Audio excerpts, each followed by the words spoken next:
Hi there, I'm Dr. Michael Kujan from the Adult Faith Formation team. This Lent we're walking through the Sunday readings to think about how we can be better disciples of Christ. This past Sunday we've seen the story of the prodigal son, famous parable. It's one that we can really see ourselves in multiple characters.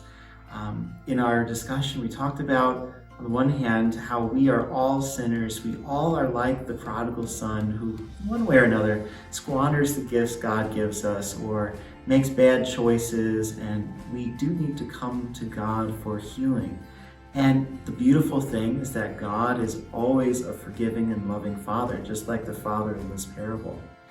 And part of what we see in this story is a challenge to not limit God's mercy. Jesus is telling this parable to a group including tax collectors and sinners on the one hand, but also these religious elite, Pharisees and scribes, who complain that Jesus is even associating with these sinners.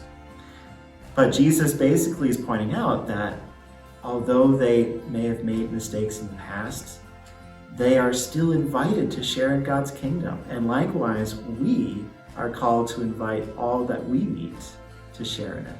Which is why in the parable, Jesus not only talks about the prodigal son who returns to a communion with his father, but it also talks about the older brother of the prodigal son who is very uncomfortable with his brother coming back to join the family after all the evil and wrong he's done.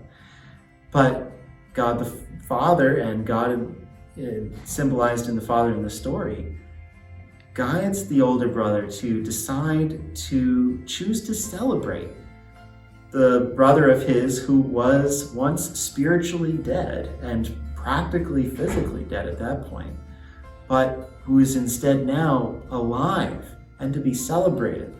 And in our lives, I think this can be a struggle, that we tend to either judge other people or we give up on people's ability to change their ways. And although that may be true for them, all things are possible for God. So God can help anybody to change. And so to be patient with people, but also to celebrate their successes in making good choices and to come to God for healing. That is what the church is all about, offering God's mercy and forgiveness to all, while helping them to lead a good life. And to be welcomed into God's kingdom is no small thing. So we are always grateful to God's mercy for that opportunity.